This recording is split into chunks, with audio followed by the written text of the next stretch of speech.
Oke, kita masuk ke bab baru kali ini ya, itu tentang termokimia, nah, guys. Nah,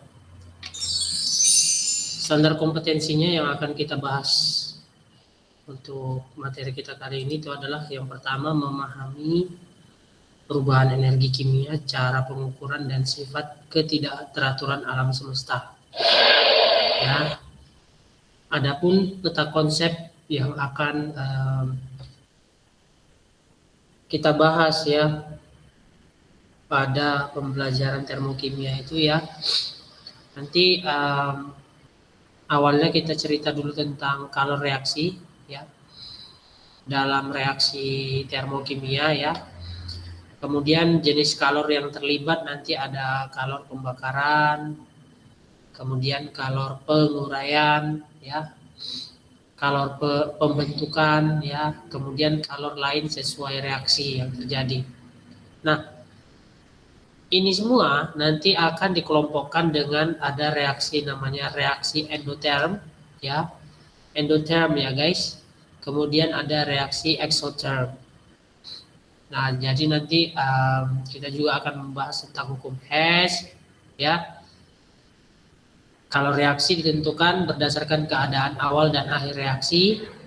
Kalau reaksi ditentukan berdasarkan keadaan awal dan akhir reaksi. Kemudian ada perubahan entalpi reaksi di mana entalpi hasil dikurangi dengan entalpi produk. Kemudian ada energi ikatan di mana energi total pemutusan ikatan dikurang dengan energi total pembentukan ikatan. Itulah yang akan kita bahas kesemuanya dalam bab termokimia ini ya guys. Oke, jadi adapun isi daripada bab kita ini adalah yang pertama itu adalah perubahan energi ya dalam reaksi kimia, perubahan energi dalam, kemudian entalpi dan perubahan entalpi, perubahan entalpi standar yang nanti itu akan dilambangkan dengan delta H0 guys ya. Kemudian ada menghitung entalpi reaksi, kemudian juga ada kalor pembakaran bahan bakar. Nah, ini kilas balik ya, yang supaya apa namanya, sekedar brainstorming lah ya. Ilmu kimia itu seperti yang sudah kita bahas itu kemarin, membahas tentang struktur juga ya, kemudian susunan, struktur dan susunan, kemudian juga membahas tentang sifat, perubahan materi, dan juga energi atau perubahan energi yang menyertai reaksi kimia. Ya, jadi struktur, susunan, sifat, dan perubahan materi ini adalah materi yang sudah kita pelajari pada bab-bab sebelumnya ya. Namun pada bab ini nanti akan kita bahas lagi ya, dan juga lebih menekankan kepada energi atau perubahan energi yang menyertai reaksi kimia. Jadi bagaimana perubahan energi dalam reaksi kimia gitu ya guys. Oke. Perubahan energi ya, biasanya itu apa namanya, berkaitan dengan panas ya, berkaitan dengan panas yang ditimbulkan oleh reaksi ya, atau ya yang diserap oleh reaksi. Jadi panasnya dia bisa ditimbulkan oleh reaksi, bisa juga yang kedua adalah diserap oleh reaksi ya. Nah, panas ini disebut juga dengan kalor reaksi. Nah, hasil daripada kalor reaksi ini nanti akan berubah jadi berbagai macam bentuk energi ya guys. Bisa energi gerak, bisa energi cahaya, bisa seperti energi yang dihasilkan oleh fotosintesis ya, dan banyak sekali bentuk energi yang bisa terjadi dari proses penyerapan dan atau pelepasan panas yang terjadi dalam reaksi kimia. Nah, kemudian perlu juga kalian ketahui bahwasannya termokimia itu, jadi kita akan membahas tentang kalor reaksi dalam suatu reaksi. Ya, secara lengkapnya bisa dibilang kalau termokimia itu adalah cabang ilmu yang mempelajari kalor reaksi dan merupakan salah satu bagian pembahasan termodinamika. Nah, sebelum kita membahas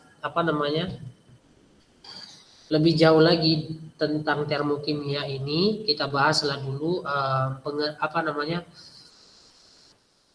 topik energi dulu kita bahas ya, di mana energi itu adalah sesuatu yang dimiliki materi sehingga dapat melakukan sesuatu atau kapasitas melakukan kerja.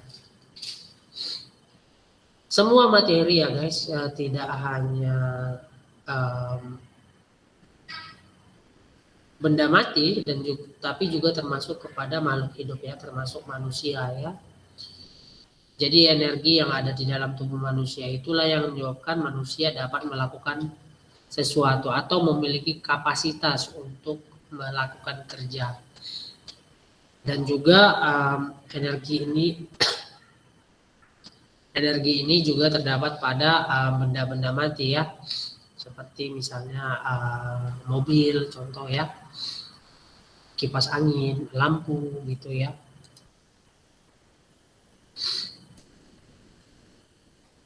Nah, di mana ya energi mekanik sama dengan energi kinetik tambah energi potensial ya.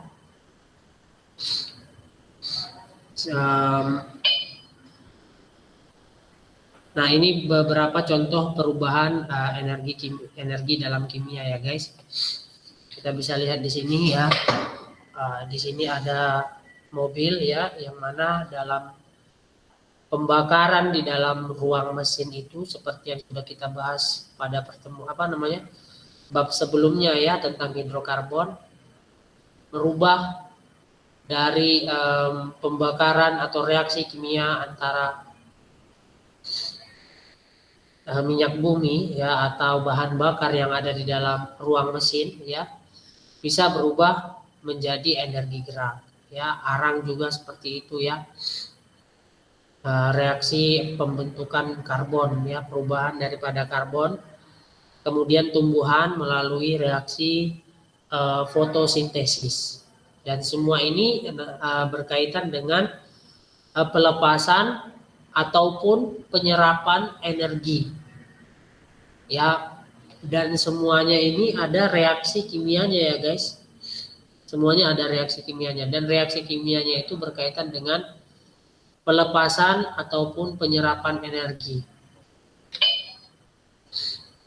Hukum kekekalan energi ya. Sebelum kita lebih jauh lagi, kita ada juga baiknya membahas tentang hukum kekekalan energi.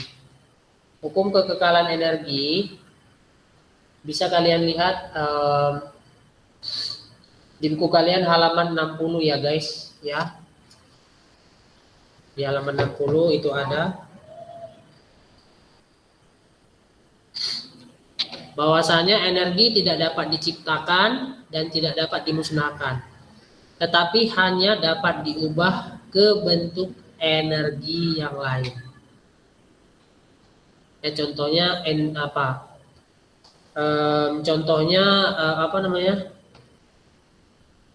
pada mobil tadi contohnya ya, bahwasanya energi itu dirubah ya, energi yang terdapat pada bahan bakar mobil itu dirubah menjadi energi gerak. Begitu juga dengan misalnya tumbuhan ya, pada tumbuhan energi cahaya pada peristiwa reaksi fotosintesis, maksud saya energi cahaya dirubah menjadi energi ya yang tersimpan di dalam buah tumbuhannya atau sayur-sayuran gitu ya. Nah, kemudian kita bahas tentang entalpi guys ya, sebelum kita masuk lagi lebih jauh. Ya, entalpi itu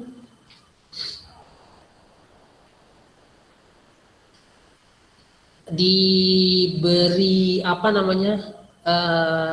Singkatan ya.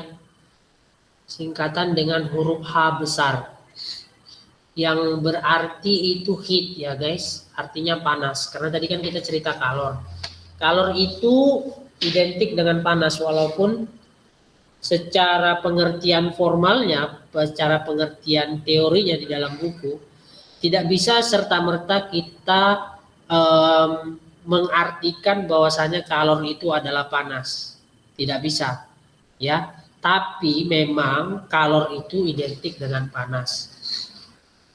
Nah, dan nanti ya pada materi termokimia ini juga ya, kita akan banyak sekali membahas tentang entalpi atau H ya. Entalpi atau H besar ya guys. Nah, merupakan besaran yang menyatakan jumlah energi, itulah entalpi. Besar entalpi bergantung pada jumlah zat, kemudian untuk memahami entalpi ini juga, kalian juga perlu memahami yang pertama hukum kekekalan energi, yang sudah kita bahas pada slide sebelumnya. Kemudian membedakan lingkungan dan sistem. Ini akan kita bahas selanjutnya ya, apa itu lingkungan, apa itu sistem. Di mana perbedaannya. Ya, kemudian ada juga kita harus memahami apa itu reaksi exotherm, apa itu reaksi endotherm ya gitu ya. Nah, yang pertama selanjutnya kita bahas dulu tentang pengertian sistem dan lingkungan. Tadi kan sudah bahas hukum kekekalan energi, kemudian kita bahas sistem dan lingkungan. Bagaimana cara membedakannya? Sistem merupakan bagian alam semesta yang sedang kita bicarakan. Misalnya sistem itu merupakan reaksi yang terjadi di dalam gelas kimia. Di luar sistem disebut lingkungan. Contoh ya, contoh ya.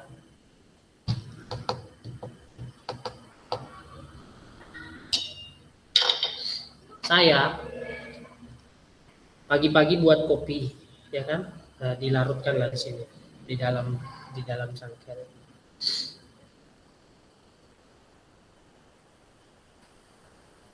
Larutan kopi, reaksi yang terjadi di dalam cangkir ini, itu disebut dengan sistem, guys. Sementara di luar daripada reaksi itu namanya lingkungan.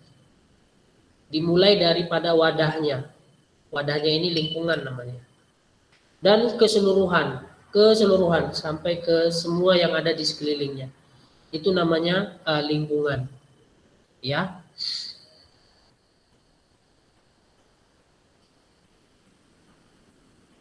Contohnya lagi kalau di praktikum, misalnya ada suatu wadah gitu ya, ada suatu wadah, kita mereaksikan di dalamnya, misalnya NaOH tambah HCl. Reaksi antara NaOH dan HCl yang berbentuk larutan itu disebut dengan sistem. Sementara dimulai daripada wadahnya, itu namanya lingkungan, guys. Dimulai daripada wadahnya sampai keluar, ya, keseluruhan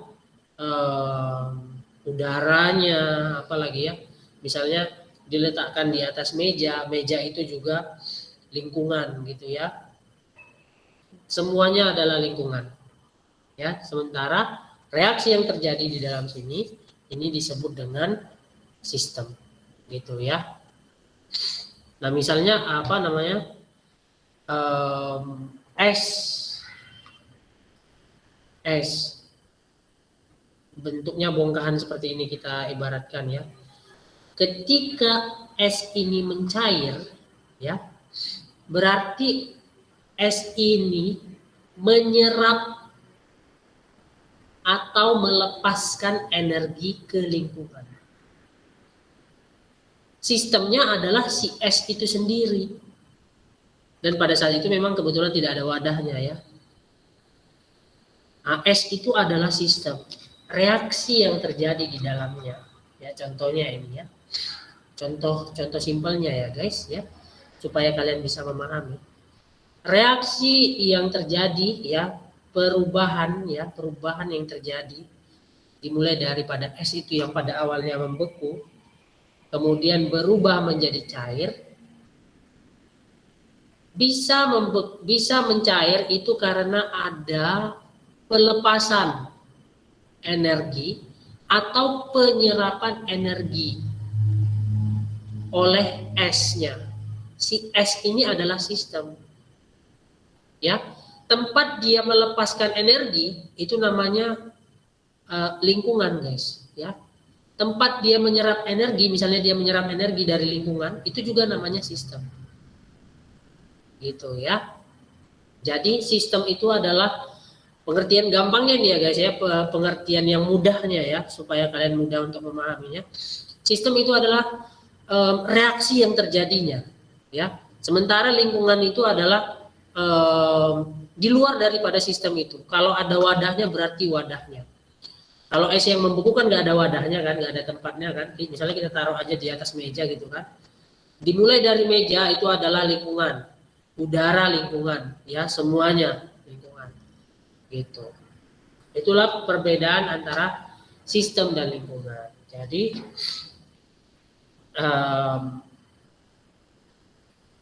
setiap reaksi yang terjadi itu ada sistem dan lingkungan. Nah, sistem nanti dalam terjadinya reaksi, apakah dia melepaskan energi atau menyerap energi dari lingkungan. Itu yang akan kita bahas selanjutnya. Ya.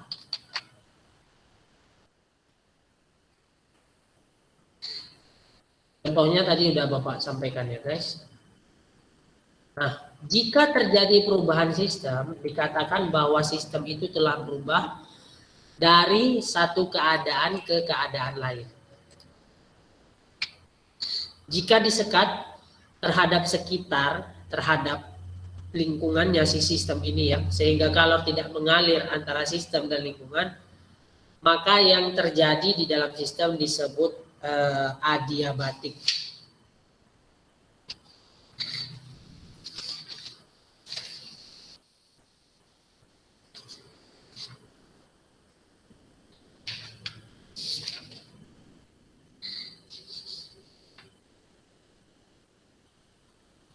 Bapak lupa di buku kalian itu di halaman berapa disampaikan ya. Tapi ada. Nah, selama perubahan adiabatik ini guys, suhu sistem bertambah jika sistem melepaskan panas.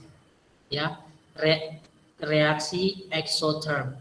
Suhu sistem akan berkurang jika sistem menyerap panas ya. Kita lihat di sini sistem melepaskan panas, mengeluarkan panas, ya itu namanya exotherm.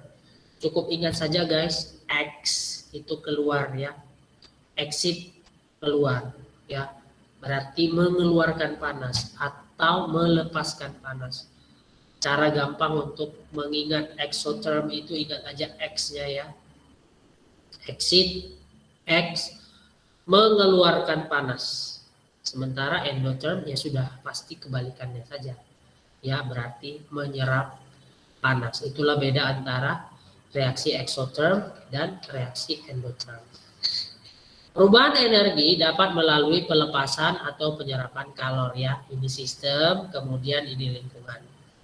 Di mana nanti delta E itu sama dengan Q ditambah W. Bisa kalian lihat penjelasannya di buku halaman 62 sampai dengan halaman 63 ya, di mana E itu adalah singkatan daripada energi dalam, berarti delta E adalah perubahan energi dalam ya.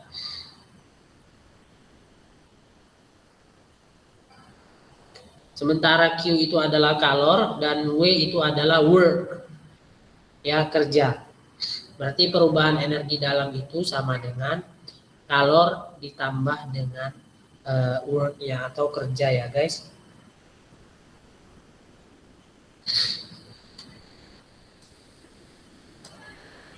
Entalpi ya, seperti yang sudah kita bahas sebelumnya ya. Entalpi itu disingkat dengan huruf H besar guys. Dari kata heat tadi ya, dan perubahan entalpi delta H.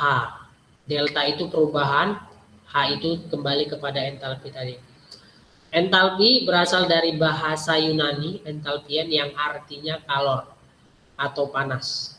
Sementara di dalam bahasa Inggrisnya dibuat heat ya, makanya simbolnya adalah H atau singkatannya adalah H. Sementara delta H itu adalah selisih antara entalpi produk dengan entalpi reaktan. Ya, reaksi itu ada dua ya guys. Ada reaktan, ada produk. Ya, reaktan pengertian gampangnya nih ya. Reaktan adalah yang sebelum tanda panah. Kan kalau ada reaksi itu terus ada tanda panahnya, ya. C tambah O terus tanda panah CO2 misalnya gitu kan. Nah, yang sebelum tanda panah itu disebut dengan reaktan. Yang setelah tanda panah disebut dengan produk ya, sekedar mengingatkan kembali kepada kalian ya. Nah, entalpi sama dengan perubahan entalpi sama dengan entalpi produk dikurang dengan entalpi reaktan ya. P ini adalah produk, singkatan daripada produk guys, sementara R ini adalah singkatan daripada reaktan. Jadi entalpi sama dengan perubahan entalpi sama dengan entalpi produk dikurang entalpi reaktan. Oke. Jika terjadi, ini cerita tadi kan, kalau ada sistem kemudian lingkungan guys, kita lihat tanda panahnya ini. Tanda panahnya menunjukkan bahwasanya kalor itu dilepaskan dari sistem ke lingkungan ya. Oke, seperti yang kita ceritakan tadi. Jika terjadi pelepasan kalor dari sistem ke lingkungan, maka nilai delta H sistem adalah negatif. Jadi disebutlah dia sebagai reaksi exotherm ya. Untuk hal ini bisa juga kalian lihat di buku halaman 67. Ya. Kalau reaksi exotherm atau pelepasan kalor dari sistem ke lingkungan ya. Untuk gampangnya tadi kan X itu adalah exit ya kan, melepaskan kalor atau melepaskan panas. Nilai perubahan entalpinya adalah negatif. Ingat ya guys. Perubahan entalpi untuk reaksi exotherm adalah negatif. Ya, exotherm melepaskan energi dari mana? Dari sistem ke lingkungan. Gitu ya. Ingat aja X. X exit, melepaskan energi, melepaskan kalor. Melepaskannya dari mana ke mana? Melepaskannya dari sistem ke lingkungan. Nilai perubahan entalpinya adalah negatif. Kemudian kebalikannya ya, kalau terjadi penyerapan kalor ya, penyerapan lihat tanda panahnya ke dalam dari sistem ya, oleh sistem dari lingkungan ya, diserap kalornya, maka itu reaksi endotherm. Ya, gampang aja mengingatnya ya. Pokoknya kebalikan daripada exotherm sudah pasti endotherm. Di mana perubahan entalpinya juga adalah positif ya, berarti dia adalah reaksi endotherm. Kemudian bisa kita lihat di sini guys,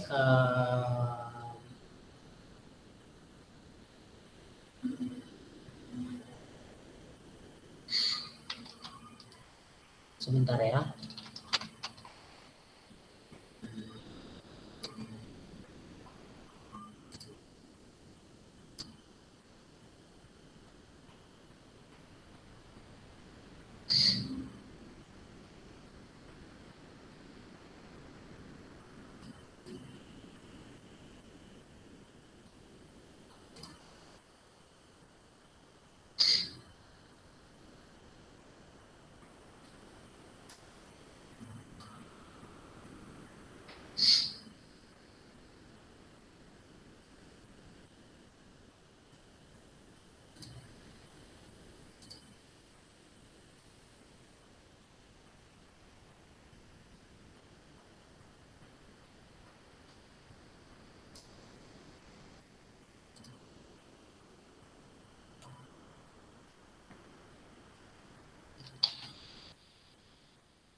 Jadi kita bisa lihat di sini ya, bahwasannya ada diagram tingkat energi untuk reaksi-reaksi yang terjadi.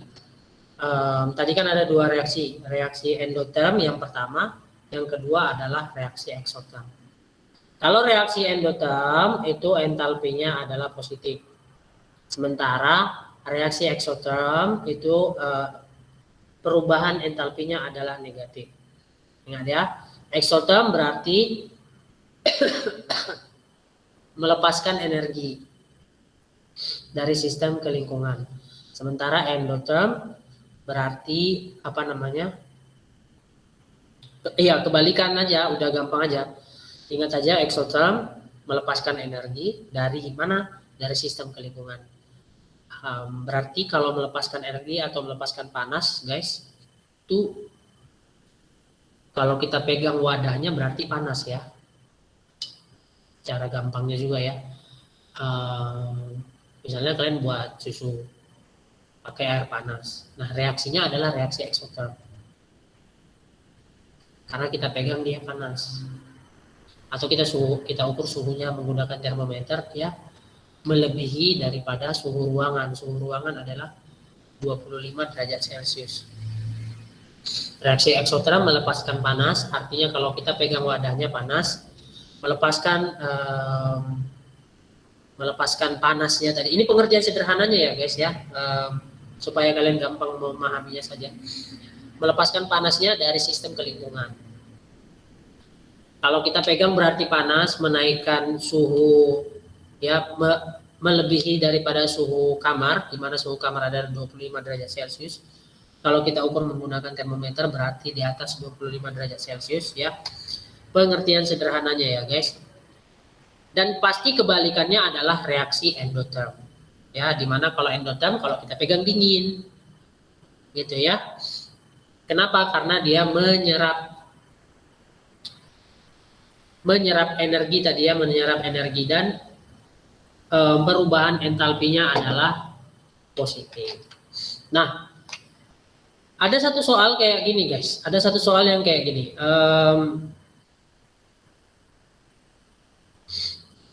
Suatu sistem ya, suhu awalnya adalah 3 derajat Celcius. Ya. Kemudian suhu akhirnya dihitung 10 derajat Celcius. Pertanyaannya, sistem di atas atau reaksi yang terjadi pada sistem di atas adalah reaksi eksoterm kah atau reaksi endotherm kah? Sudah jelas reaksi eksoterm ya. Kenapa? Karena terjadi kenaikan suhu guys. Karena terjadi kenaikan suhu. Walaupun tadi pada awalnya Bapak sampaikan bahwasannya suhunya harus di atas 25 derajat Celcius tadi ya. Kalau misalnya minuman dalam kehidupan sehari-hari. Dalam kehidupan sehari-hari misalnya kalian buat minum kan yang kita rasa dingin itu adalah 25 derajat Celcius ke bawah. Ya, diukur menggunakan termometer di atas 25 derajat Celcius itu berarti reaksi eksoterm pada kehidupan sehari-hari. Tapi kalau nanti pada reaksi itu bisa terjadi berbeda guys. Walaupun di bawah 25 derajat Celcius tapi terjadi kenaikan suhu itu namanya reaksi eksoterm. Gitu ya.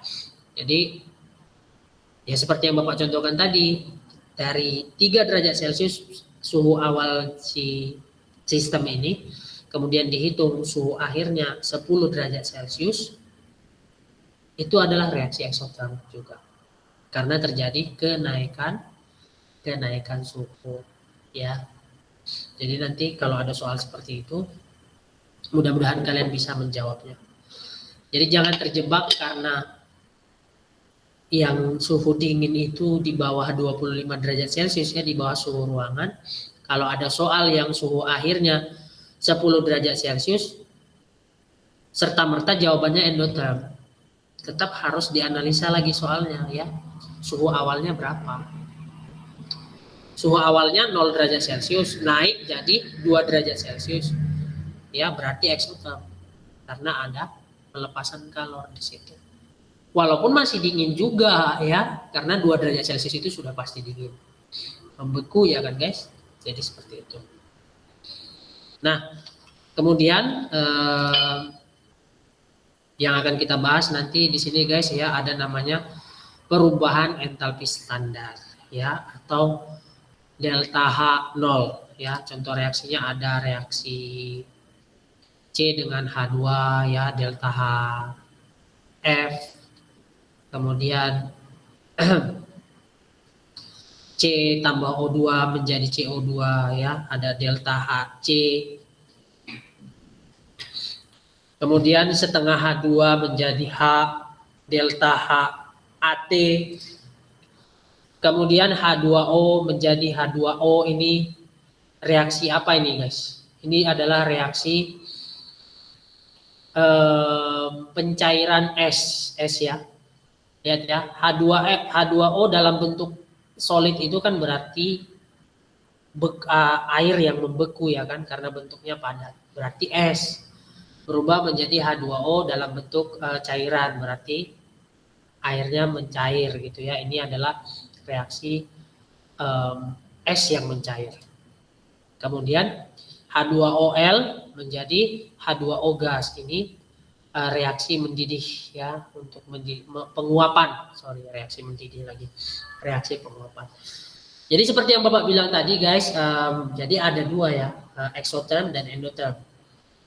Kemudian ada lagi apa namanya, reaktan dan produk. Reaktan itu yang sebelum tanda panah ini ya guys, ini tanda panah ini. Nah ini berarti yang sebelum tanda panah itu namanya reaktan. Produk yang setelah tanda panah ya. Itu pengertian gampangnya ya guys. Kalau di buku nanti nggak seperti itu, pengertian reaktan apa, pengertian produk apa, itu supaya kalian gampang memahaminya saja. Nah, kesimpulan ya, reaksi pembentukan ini ya, delta HF itu artinya reaksi pembentukan, formation kalau Bapak tidak salah ya, reaksi. Kemudian reaksi pembakaran ya, combustion. Terus reaksi pengatoman, atomisasi ya, delta HAT, atomizing. Iya. Reaksi peleburan ya, delta H, Bapak lupa apa. Reaksi penguapan, delta H vaporize ya, VAP ini, VAP vaporize.